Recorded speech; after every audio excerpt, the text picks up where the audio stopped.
What's going on, everybody? Hope you're doing well today. Texas Redleg here. Start of another week. A week with lots of stuff going on, lots of balls in the air, if you will. Lots of scuttlebutt, lots of people talking about this and that, and there's a lot of hypotheses out there that certainly could come true. There's just a lot of things going on, weather-wise, politically, economically, of course, you know, medically with the new on the way. And like many people have touched on, this could be the precursor to a culmination of events that lead to something else.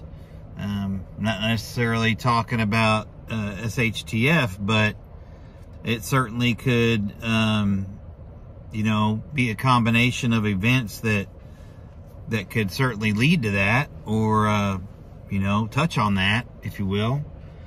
And like a lot of people say, with the new inbound, of course, that's going to spark another round of, you know, preventing you from going out and doing what you want unless you, of course, comply. And, you know, I know a lot of people that have certainly said, no, I'm out on that. And I'm not sitting here saying I disagree at all with that, you know, idea or that thought. So, unfortunately, you know, the economy has taken its toll on a lot of people in this country. A lot of people weren't making a lot of money to begin with, and they don't have anything put back. And so, you know, there's a lot of folks that are just going to be out there living in their vehicles or living with relatives or homeless, you know, if you will. And it's unfortunate, you know, not everybody has the same capabilities when it comes to work, and certainly not everybody makes the same amount of money. But, you know, money's not everything. A lot of times you can trade and work for things on the side to get what you need to get. Of course, there's bartering, you know, all that jazz. So anyway, it's a tough time right now, and certainly only likely to get tougher as we go down the road. And I'm certainly not excluding myself in this conversation, but hopefully people that have prepped during the good times, you know, have been able to insulate themselves from severe hardship, you know, that's coming, or that's already here, quite honestly. And I remember during COVID, there were people living on their preps. You know, we'd see videos and talk to people in chats or whatever, and there was a lot of people back here in COVID that were living off their preps. So I don't know what they're doing now if they weren't able to replenish that stuff. But, you know, using your prep certainly doesn't have to be an SHTF event, you know, and I guess that's the reason for the video today, is that we all ought to be turning our preps over, of course, you know, with food, you know, expiration dates and whatnot. You know, there's a lot of stuff that, you know, as preppers, we need to be paying attention to and using those items up before they go bad, or, you know, possibly donating them to somebody less fortunate, or a food bank if you're in a position where, you know, it's getting really close to being expired and you need to get rid of it or eat it, and you can't eat it, or, you know, trade it off and take it to a food bank or something. You know, there's all sorts of opportunities to do things like that. And you know, if you believe what people are saying and writing, it's going to be a pretty rough ride, especially when winter gets here. And man, I don't look forward to it. And you know, again, politically they're already talking about more of this. and you know, this to get by and get where you need to get, and to participate in society, you're gonna, you know, they're gonna want you to comply. So, you know, I'm not certainly not an advocate of that, because I think we've all been down the road before here, and you know, get me once, shame on you. Get me twice, shame on me. So hopefully everybody's been prepping and, you know, are able to stack preps and use their preps as needed, you know, and that includes, you know, financial preps, whether you have been able to, you know, put away a little bit of paper currency, or maybe some precious metals, or maybe other things. So sometimes I think when times get tough, we got to think outside the box, and we've got to be able to barter and trade up and trade for things, and, you know, get creative, like I said, with your preps and things that you might be, you know, maybe overinflated on. Some things, like maybe you have a bunch of, you know, freedom seeds, or maybe you have some, you know, a bunch of auto parts, or I don't know, it could be anything. Maybe you have some construction materials that are laying around that somebody needs, and with the shortage on things coming from the big C, you know, people that can repair things and build things themselves are probably going to be in a lot better shape than those who can't. So that's something to think about as well. So my thing with the video today is just to remind people to be creative.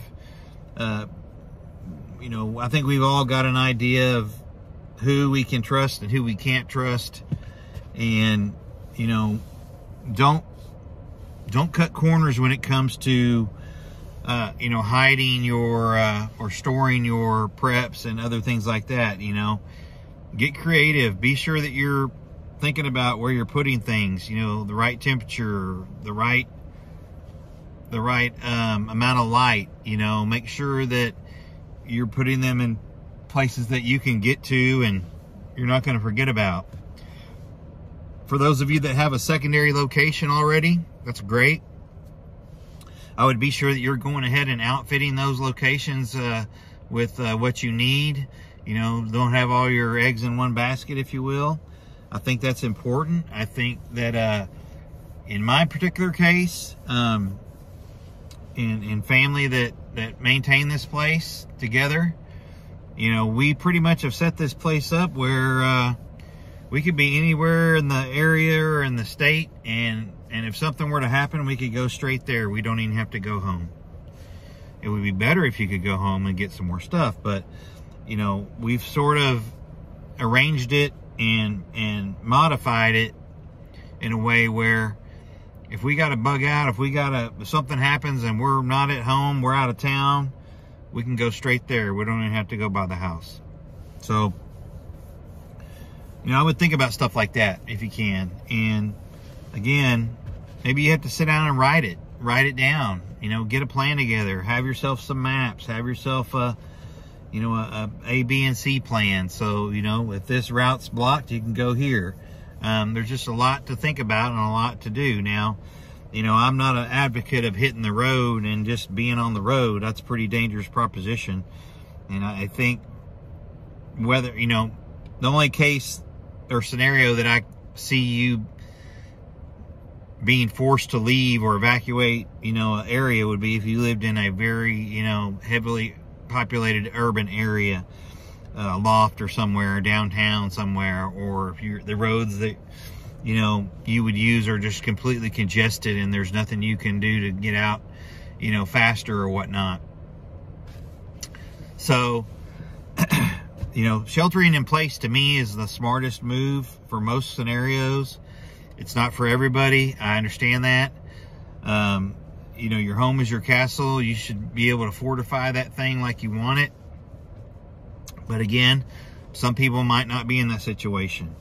Because the thing about it is, once you leave that home or that location and you leave it, it's probably not going to be there when you get ready to come back, if you are able to come back. So, you know, it's a pretty tough decision to just leave a place. So you need to think about that long and hard, you know. Everybody's not in the same position. Everybody's in a different boat. I get it. But, you know, you have to look at your climate, your geography, you know, your threats, and and all that stuff, and really process it so you know where to go, you know, and what's going to trigger you to go. You know, I think everybody's got a breaking point, you know, a line in the sand, if you will. You know, if this happens or that happens, you know, we got to get the hell out of here. And the question is, you know, are you doing it at the right time? It's all about timing, you know. Certainly don't want to be out on the road getting in an ambush and somebody holds you at gunpoint and takes all your stuff or kills you. So those are all possibilities during SHTF, you know. Got to think about that stuff. So anyway, I've been noticing quite a bit of good pricing lately at some of our stores locally in the North Texas area. Everything from groceries to bang sticks to, you know, freedom seeds in some cases. Now, shotgun shells have doubled in price. That's not helpful, but hopefully you've been putting them away for a while and you've got plenty. But there's some deals to be had, especially in the clearance aisles.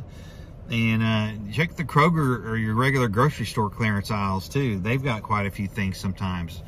Vitamins, I'm finding all kinds of stuff. Hell, I found some wine and some ranch waters the other day that were quite inexpensive, like a third of the price. So can openers, I mean, you name it.